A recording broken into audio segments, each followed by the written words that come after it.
AIMIM के Imtiaz Jaleel election हार गए। अलाउद्दीन अय्यूबी ने कहा था कि मैं हजार दुश्मनों से अकेला लड़ सकता हूँ, लेकिन हमारी सफों में मौजूद गद्दारों से नहीं लड़ सकता। औरंगाबाद ईस्ट महाराष्ट्र की मुस्लिम मेजोरिटी सीट में आती है। इस लिस्ट पर अगर आप गौर करोगे तो सबसे ज्यादा 37.5% वोटर अकेले मुस्लिम है, लेकिन फिर भी इम्तियाज जलील इलेक्शन हार गए। आखिर क्यों, आइए जानते हैं आज की इस वीडियो में। महाराष्ट्र इलेक्शन पूरा हो चुका है। रिजल्ट बेहद ही हैरान करने वाले हैं। बीजेपी अलायंस को एक बड़ी जीत मिली है, जिसमें अकेले बीजेपी 132 सीट पर जीत दर्ज करती है। कांग्रेस, जो कि नेशन वाइज बीजेपी के बाद दूसरी सबसे बड़ी पार्टी है, लेकिन महाराष्ट्र में सिर्फ 16 सीट ही जीत पाती है। और सबसे खास बात, शिवसेना और एनसीपी, ये दोनों ग्रुप के बीच ऐसा रिजल्ट सामने आता है जो शायद दोनों के लिए हैरान करने वाली बात हो। शिवसेना की बात करें तो एक तरफ बाला साहब ठाकरे का असली बेटा उद्धव ठाकरे मैदान में थे, तो वहीं दूसरी तरफ उनके पॉलिटिकल सक्सेसर एकनाथ शिंदे डटे हुए थे। उद्धव का कहना था कि अपने बाप के नाम पर वोट मांगो, जबकि शिंदे का कहना था कि बाला साहब ठाकरे के विचार पर वोट करो। पब्लिक दोनों की बात सुनती है और असली बेटे को खारिज करके सक्सेसर को भर भर के वोट देती है। रिजल्ट ऐसा आया कि शिंदे भी नहीं सोचे होंगे कि इतनी ज्यादा सीट आएगी, और उद्धव भी सदमे में होंगे कि इतना कम कैसे आ सकती है। सेम कहानी एनसीपी की भी है। असली नकली के खेल में अजीत पवार शरद पवार से बहुत आगे निकल गए, जबकि शरद पवार ये सोच के परेशान होंगे कि आखिर ये कैसे हो सकता है। खैर, रिजल्ट जो भी आया, बीजेपी अलायंस ने बहुत बड़ी जीत हासिल करी, और इसके पीछे कई फैक्टर हैं, जिसमें एक फैक्टर सबसे ज्यादा इफेक्टिव रहा, जिसने वोटर को अट्रैक्ट किया, उनके इमोशनल पॉइंट को टच किया और उन्हें यूनाइट कर दिया। और वो था दो स्लोगन, पहला बटेंगे तो कटेंगे, और दूसरा एक है तो सेफ है। दोनों का मतलब लगभग एक ही है, बस फर्क इतना है कि एक हार्ड स्लोगन है तो दूसरा थोड़ा सा सॉफ्ट स्लोगन है, लेकिन मतलब एक ही है। छुरी तरबूज पे गिरे या तरबूज छुरी पे, कटना तरबूज को ही है। बाकी रिजल्ट जो आया वो आपको बता चुका। अब आते हैं दूसरी साइड पर, जहां एक तरफ बीजेपी अलायंस ने बटेंगे तो कटेंगे, एक है तो सेफ है जैसे स्लोगन के साथ अपने वोटर को अट्रैक्ट किया और उन्हें यूनाइट किया, तो वहीं दूसरी तरफ AIMIM अपने लाख कोशिशों के बाद भी एक बार फिर से फेल हो गई। एक बार फिर वोटर्स ने AIMIM को इग्नोर कर दिया है, और नतीजा यह हुआ कि इम्तियाज जलील, वारिस पठान जैसे स्ट्रॉन्ग मुस्लिम लीडर इलेक्शन हार गए। क्यों हारे, इसकी बात करने से पहले दो इंसान की कहानी आपको बताता हूं,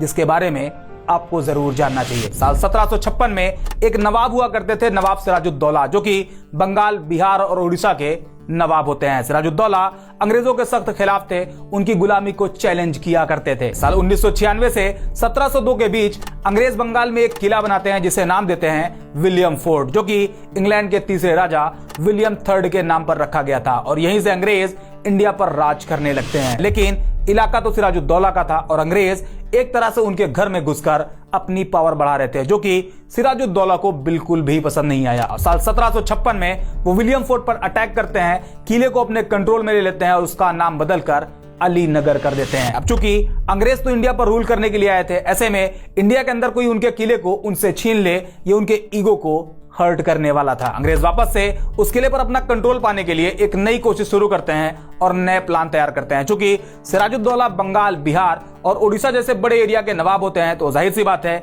उनके पास पावर तो होती है। ऐसे में अंग्रेज डायरेक्ट उनसे टकराने के लिए सोच भी नहीं सकते थे, और ये टाइम ऐसा था जब अंग्रेज इंडिया में अपनी पावर बढ़ा रहे थे। अभी वो इतने मजबूत नहीं थे कि वो हर किसी को कंट्रोल कर सकें। खैर, उस टाइम नवाब सिराजुद्दौला के एक वजीर थे मीर जाफर, इनका पूरा नाम था मीर सैयद जाफर अली खान बहादुर। ये सिराजुद्दौला के आर्मी कमांडर भी थे। मतलब मीर जाफर सिराजुद्दौला के बेहद करीबी और बेहद इंपॉर्टेंट इंसान हुआ करते थे। ये नाम मीर जाफर आप याद रखिएगा। ये स्टोरी अभी आगे जबरदस्त मोड़ लेने वाली है, जिसपे हम आगे फिर से बात करेंगे, लेकिन उससे पहले एक और कैरेक्टर के बारे में आपको बताते हैं और दोनों को साथ साथ लेकर चलते हैं। भारत में ही एक और नाम जो आगे चलकर अंग्रेजों के लिए सबसे बड़े खतरे में बदल जाता है, और वो नाम था टीपू सुल्तान। इन्हें द लायन ऑफ मैसूर के नाम से भी जाना जाता है। ये भी अपने टाइम के एक बहादुर, अड़ियल और देशभक्त इंसान रहे हैं। इन्होंने अपनी पूरी जिंदगी में मैक्सिमम टाइम अंग्रेजों के खिलाफ लड़ाई में गुजारी है। ये भी अंग्रेजों के सामने झुकने के बजाय उनसे लड़ने का फैसला करते हैं, और जहां एक तरफ वो अंग्रेजों से लड़ रहे होते हैं, तो वहीं दूसरी तरफ मराठा और निजाम के साथ भी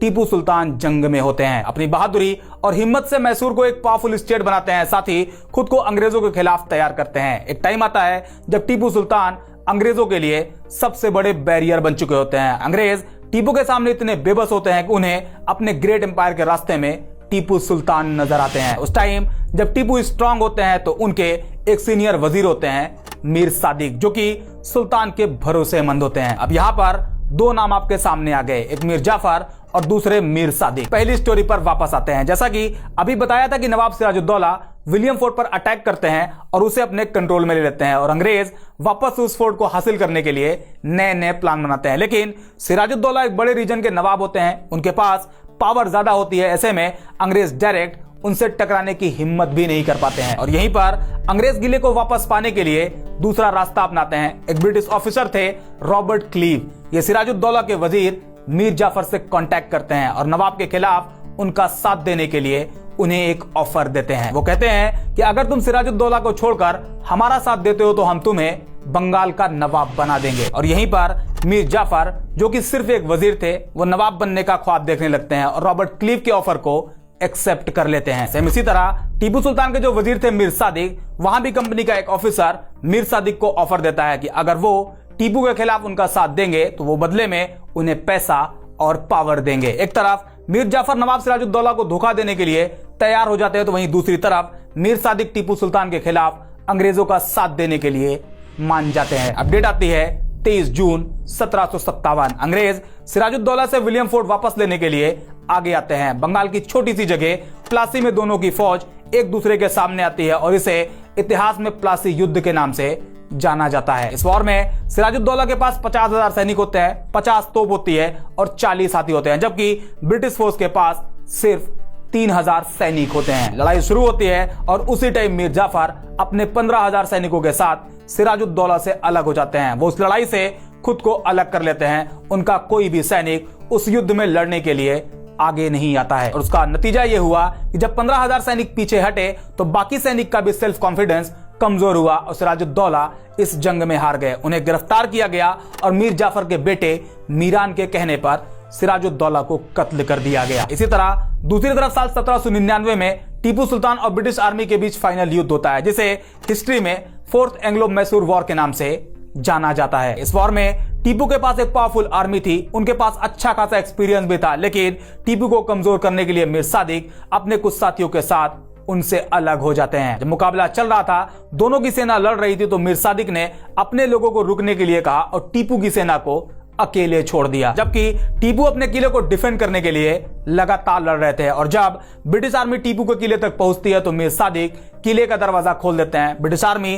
किले में घुसती है, टीपू आखिरी दम तक लड़ते हैं। वो अपने किले को अंग्रेजों के हवाले नहीं करते, लेकिन आर्मी किले के अंदर घुस चुकी होती है और टीपू सुल्तान को शहीद कर देती है। और उस टाइम टीपू सुल्तान शेर मैसूर अपनी आखिरी बात कहते हैं, शेर का मरना हमेशा शेर की तरह होता है, कुत्तों की तरह नहीं। इस तरह एक मीर जाफर और मीर सादिक अपनी गद्दारी की वजह से दो स्ट्रॉन्ग लीडर, दो स्ट्रॉन्ग फाइटर सिराजुद्दौला और टीपू सुल्तान को कमजोर करते हैं और उनकी मौत की वजह बन जाते हैं। और ऐसा भी नहीं है कि ये बस दो ही स्टोरी है। अगर आप इस्लामिक हिस्ट्री देखते हो तो 625 सीई में जंगे उहुद के टाइम पर अब्दुल्ला बिन उबई, जिसे अब्दुल्ला मुनाफिक कहा जाता है, वो ऐन जंग के मौके पर इस्लामी फौज को धोखा देता है। उन्हें कमजोर करने के लिए अपने 300 साथियों के साथ इस्लामी फौज से अलग हो जाता है। सलाउद्दीन अय्यूबी को भी फातिमिद कैलिफेट धोखा देता है। 1258 ईस्वी में जब मंगोल बगदाद पर अटैक करते हैं तो अब्बासिद कैलिफेट के ही कुछ अमीर और वजीर, जिसमें इब्न अल अलकमी जैसे लोग, मंगोल का साथ देते हैं और अब्बासिद को कमजोर करते हैं। कहने का मतलब, जंगे उहुद में अब्दुल्ला बिन उबई से लेकर मीर जाफर और मीर सादिक तक ऐसे बहुत से एग्जाम्पल है जहां अपने लोगों ने ही साथ रहने के बावजूद साथ नहीं दिया और हर जगह इसका बड़ा नुकसान हुआ है। और ऐसा नहीं है कि आज मीर जाफर और मीर सादिक जैसे लोग खत्म हो गए हैं। आज भी कई मीर जाफर और मीर सादिक आपको मिल जाएंगे जो अभी भी अपनों को कमजोर करने का काम कर रहे हैं। महाराष्ट्र इलेक्शन पर वापस आए और औरंगाबाद सीट पर इम्तियाज जलील की हार को एनालाइज करें तो औरंगाबाद ईस्ट में सबसे ज्यादा मुस्लिम वोटर हैं, तकरीबन 37.5%। लेकिन फिर भी इम्तियाज जलील हार जाते हैं और वजह सिर्फ एक होती है, मीर जाफर और मीर सादिक वाली मेंटालिटी, अपने ही अपनों को धोखा देते हैं। औरंगाबाद सेंट्रल देखते हैं तो मुस्लिम वोटर हैं 38.5%, लेकिन नसीरुद्दीन हार जाते हैं, वजह मीर जाफर और मीर सादिक। और सबसे हैरान करने वाली सीट भिवंडी वेस्ट, मुस्लिम वोटर हैं 49.5%, लेकिन वारिस पठान 5वें नंबर पर होते हैं। आप सोचो और गौर करो कि 50% होने के बाद भी अगर सीट हार रहे हैं तो आखिर कितने मीर जाफर और कितने मीर सादिक इसके पीछे एक्टिव होंगे। बस आप सोचो, इसके अलावा और कोई ऑप्शन नहीं, कोई रास्ता नहीं। इसलिए बेहतर होगा कि अपने अंदर मीर जाफर और मीर सादिक की वक्त रहते हुए पहचान कर ले। उम्मीद करते हैं ये वीडियो आपको पसंद आई होगी, बात समझ आई होगी, सुन के अफसोस भी हुआ होगा। बावजूद इसके आप इस वीडियो को लाइक जरूर करें और कमेंट में अपने विचार जरूर बताएं। इससे इस वीडियो की रीच बढ़ेगी और ज्यादा से ज्यादा लोग इस वीडियो को देख पाएंगे। बाकी मिलते हैं नेक्स्ट वीडियो में एक और इंटरेस्टिंग टॉपिक के साथ।